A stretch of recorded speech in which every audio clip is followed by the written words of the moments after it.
Puasa kan? Iya. Baiknya, jadi sesuai dengan berita acara persidangan hari ini, majelis hakim akan membacakan putusannya ya. Setelah ada eksepsi, kemudian juga oleh penuntut umum, setelah majelis hakim akan menentukan sikapnya ya terhadap eksepsi dan tanggapan dari penuntut umum ya.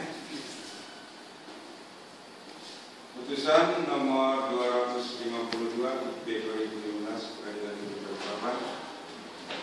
Demi keadilan berdasarkan ketuhanan yang Maha Esa, Pengadilan Negeri Balikpapan yang mengadili perkara pidana pada pertama telah menyebutkan krisis sebagai berikut dalam perkara terdakwa nama lengkap Ahmad bin Daim almarhum sebagai Malang Jawa Timur, umur tanggal lahir 60 tahun 1994, jenis kelamin laki-laki, bangsa Indonesia, tempat tinggal Jalan Senayan, RT 38 Kelurahan Karangrejo, Kecamatan Balikpapan, Balikpapan. Agama Islam, pekerjaan sopir perusahaan, pendidikan SMK Taman. Terdakwa di persidangan didampingi oleh penasihat hukumnya membayar Talhami T. M. Yohanes Maroko, sarjana hukum, dan Kendro Adi Putra Siregar, sarjana hukum. Advokat penasihat hukum yang berkantor di Law Office Bayan Agil Partners berdasarkan surat kuasa nomor 4 garis miring SKP garis miring LO garis datar BAR garis miring 5 Mai garis miring 2015 tertanggal 19 Mei 2015 yang telah didaftarkan di Kementerian Pengadilan Negeri Balikpapan nomor 28 garis miring 2 Mai garis miring A garis miring B garis miring 2015 garis miring Balikpapan tanggal 20 Mei 2015. Terdakwa ditahan berdasarkan surat perintah penahanan, surat perintah atau penetapan penahanan sejak tanggal 26 Maret 2015 sampai dengan sekarang ini. Pengadilan negeri tersebut telah membaca berkas perkara yang bersangkutan, berikut lampiran-lampirannya, telah mendengar pembacaan surat dakwaan penuntut umum yang pada pokoknya dakwaannya tadi dibacakan lagi ya, penasihat hukumnya sudah dibacakan lagi ya.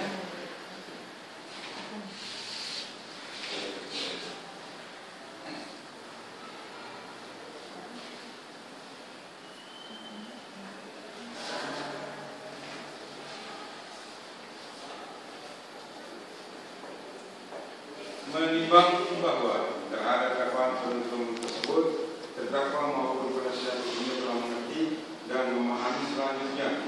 Terdakwa melalui penasihat hukumnya telah mengajukan eksepsinya tertanggal 3 Juni 2015 yang pada pokoknya sebagai berikut.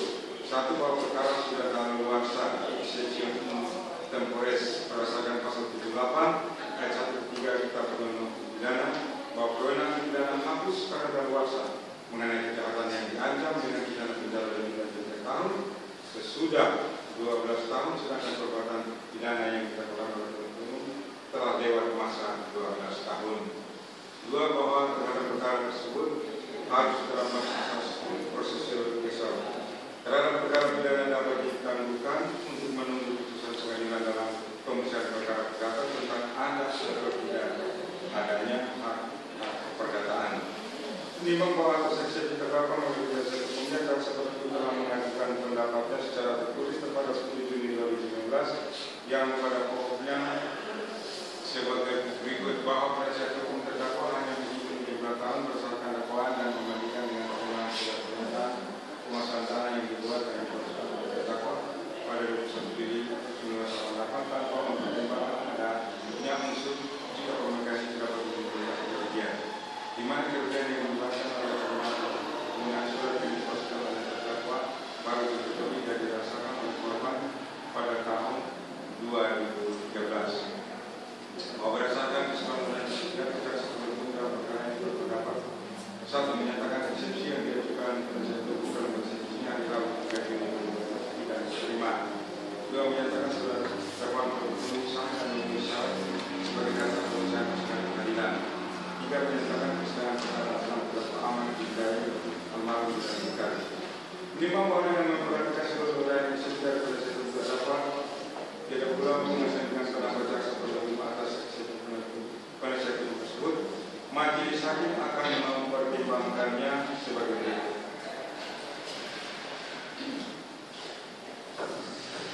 Menimbang bahwa terhadap eksepsi pada atas satu mengenai perkara yang sudah dibahas, majelis hakim mempertimbangkan bahwa eksepsi itu tidak termasuk dalam kategori eksepsi sebagaimana ditentukan dalam pasal 656 ayat 1 KUHP, akan tetapi ditemukan dalam ketentuan perundang-undangan lain yaitu termasuk dalam pasal 78 KUHP yang merupakan eksepsi temporis, di mana eksepsi tersebut menentukan mengenai penuntutan tindak pidana yang dilakukan kepada terdakwa melampaui tinggal waktu yang telah ditentukan dalam undang-undang.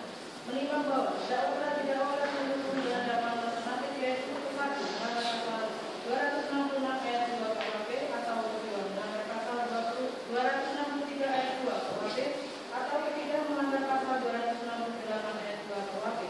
Menimbang bahwa dalam dakwaan ke-1 pasal 266 ayat 2 KUHP terdakwa diancam pidana penjara paling lama 7 tahun, sedangkan dalam dakwaan kedua pasal 263 ayat 2 KUHP terdakwa diancam pidana penjara paling lama 6 tahun dan dakwaan ketiga pasal 268 ayat 2 KUHP terdakwa diancam pidana penjara paling lama 4 tahun. Menimbang bahwa berdasarkan pasal 78 ayat 1 ke 3 KUHP telah disebutkan bahwa hak menuntut atau tidak dapat dijalankan lagi karena lewat waktunya sudah lewat waktu 12 tahun bagi segala kejahatan yang berancam hukuman penjara lebih dari 3 tahun. Menimbang bahwa dengan demikian terhadap seluruh dakwaan yang didakwakan kepada terdakwa semuanya diancam dengan pidana penjara lebih dari 3 tahun. Oleh karenanya, sebagaimana ketentuan pasal 78 ayat 1 ke 3 KUHP, hak menuntut hukuman menjadi begitu sudah lewat waktu 12 tahun. Menimbang bahwa selanjutnya majelis hakim akan mempertimbangkan mengenai kapan dimulainya penghitungan jangka waktu daluarsa terhadap dakwaan yang dijadwalkan kepada terdakwa. Menimbang bahwa berdasarkan ketentuan pasal 79 KUHP disebutkan bahwa penghitungan daluarsa mulai berlaku pada keesokan hari sesudah perbuatan dilakukan, kecuali mengenai pemalsuan atau pemusnahan mata uang tenggang waktu mulai berlaku pada hari sesudah barang yang dipalsu atau mata uang yang dirusak digunakan oleh si pembuat. Menimbang bahwa dalam hal ini jelas bahwa aturan yang berlaku mengenai daluarsa adalah bahwa jangka waktu daluarsa harus mulai dihitung pada hari sesudah dilakukan, kecuali mengenai pemalsuan atau perusahaan mata uang tenggang waktu mulai berlaku pada hari sesudah barang yang dipalsu atau mata uang yang dirusak digunakan oleh si pembuat. Menimbang bahwa dalam dakwaan penuntut umum baik dakwaan ke-1 atau kedua atau ketiga telah diuraikan bahwa terdakwa telah menjual tanah milik almarhum Lahijo dengan berdasarkan surat pernyataan penguasaan tanah negara atas nama Ahmad bin Lahijo tertanggal 21 Juli tahun 1988 tanpa sepengetahuan dari ahli waris almarhum Lahijo pada sekitar tahun 1988 sampai dengan 1994, di mana dengan berdasarkan surat pernyataan penguasaan tanah negara tersebut terdakwa telah menguasai tanah milik almarhum Lahijo yang sebenarnya bukan milik terdakwa dikarenakan dalam hal ini almarhum Lahijo tidak memiliki anak yang bernama Ahmad atau terdakwa.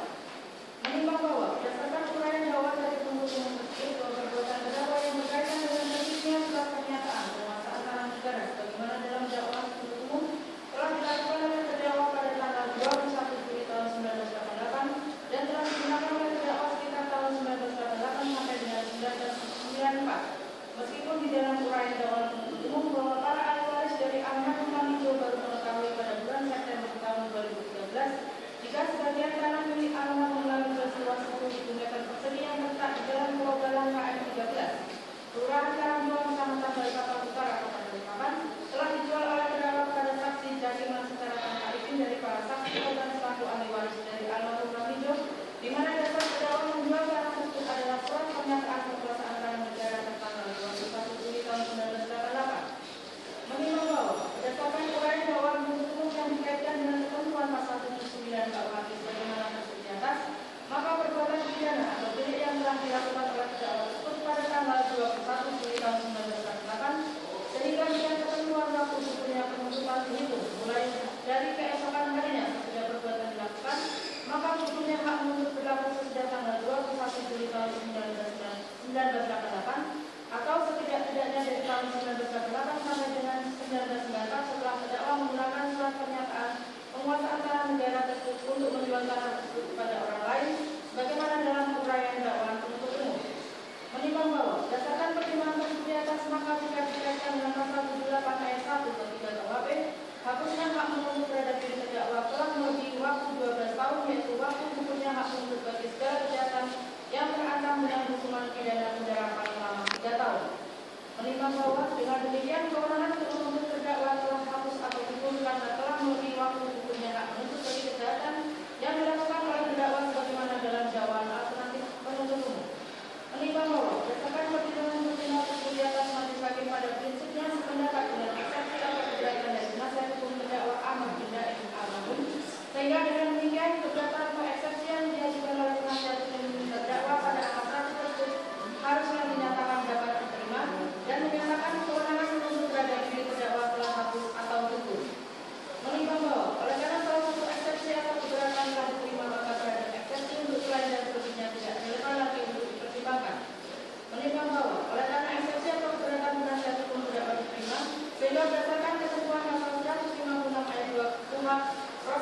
menerima eksepsi atau keberatan dari penasihat hukum terdakwa Ahmad bin Daim almarhum.